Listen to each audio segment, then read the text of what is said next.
So our next guests are Eric and Sakisha Hylick. Now, I met Cheryl and I met Eric and Sakisha several months ago. In fact, as we were putting our book together, Angel connected us together and said, you guys really need to talk. And we spoke and we asked them to do a forward for our book. So Angel wrote a forward and Eric and Sakisha wrote a forward as well to our book.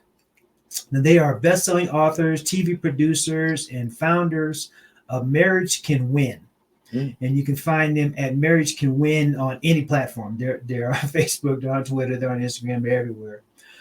They're an awesome couple. They're actually where Cheryl and I want to be in the years to come. So we're like following them as well, stalking them. So Eric and Sakisha, let me bring you guys on stage. Maurice, thank you, sir. Hey guys, you there? Hi, how are you doing today? I'm doing well. All right, so take it away. Wow.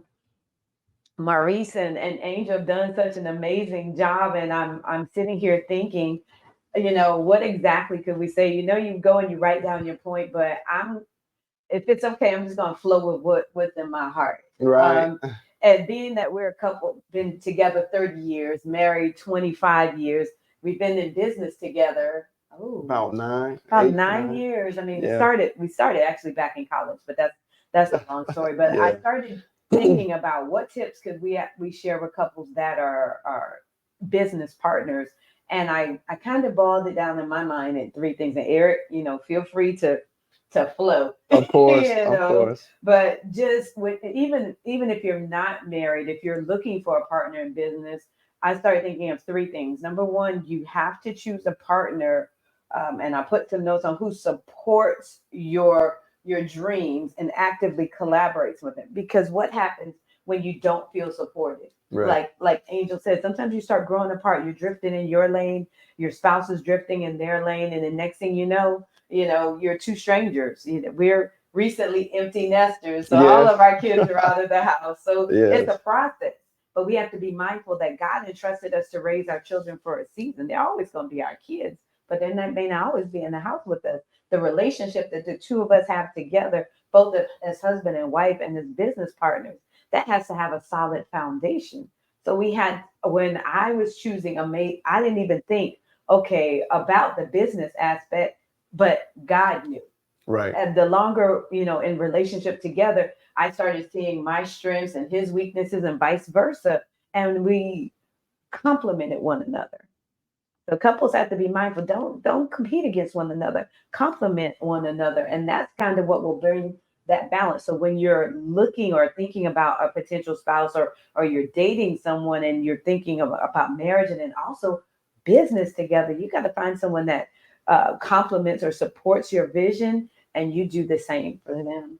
Yeah, I mean, it starts, I guess you kind of have if you want to start at the beginning of a relationship, you want to, you're looking to not only the outside attraction, but you're looking for someone that you can build and maintain and create a life. And, as far as, looking for entrepreneurship, you're looking for someone who you can build and have a strong foundation in a relationship. Because if you want to go to business together, you got to have a strong foundation in relationship because it spills over into your marriage. So if you have a solid foundation and you're successful in your relationship and you're able to communicate, then you can have a successful business.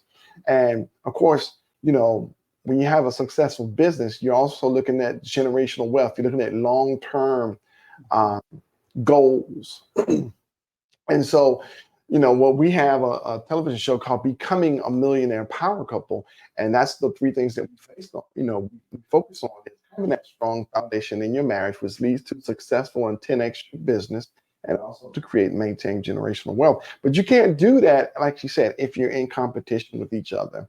You have to offset each other's weaknesses and strengths. And we've learned to do that, especially over 25 years of being married and being in business for 9 years. We've learned, and of course, we went through it the hard way. So we always try to have and share with everybody what to avoid, because it started out with your relationship. And in your relationship, we have 3 biggest issues that we call the Great Divide, and that's communication, finance, and sex. That's typically what causes relationships to just fail or not move forward. Whether you're getting ready to get married, or if you're married, or if you've been married for some time, that's what typically is going to cause you to fail. So when you have a strong foundation in those three areas, and then you say, well, okay, let's get into business together. Oh my goodness. Now you have something to a platform to go forth with.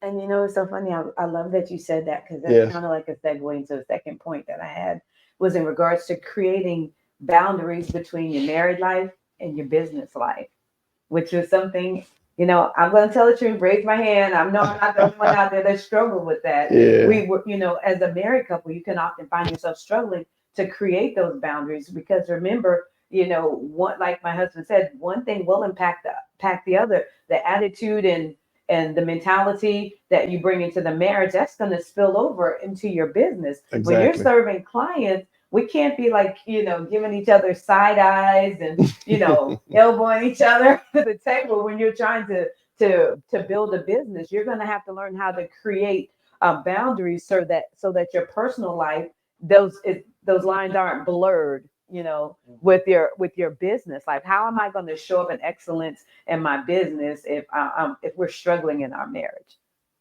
How am I going to be respectful of him in the business and I'm not even doing that at home? The two need to mesh together. So you've got to make sure you're establishing those boundaries such that those lines are not blurred. I respect his strengths. He's a husband, head of the household. I give him all of that. Then when we get into business, we look at terms of what's our strength. There are going to be areas in which I may lead in because that's my strength. That's my gift. And there are other areas in which he's going to lead in. But we've got to learn to recognize, or our suggestion or tip to couples is to make sure that you guys understand that. Recognize what's your strength and what's your weakness. And just because he's the head of the household doesn't mean he may handle the finances and business if that's not his strength. The two of you have to create those boundaries so that you're not blurring them, if that makes sense. Yes, it does. And when you establish those boundaries, and when you establish those roles in your marriage, it's going to spill over, like the communication aspect. Yeah. I know we have like the conflict resolution.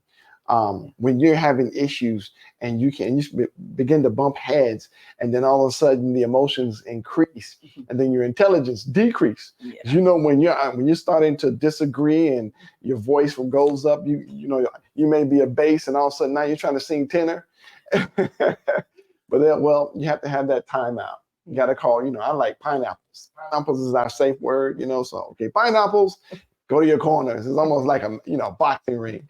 But yeah, so if we can't verbally communicate, then we need to do non-verbal communication. That's when we need to get the pen and the pad and write, okay, here's what I'm trying to get accomplished, what I'm trying to get you to understand and see my perspective.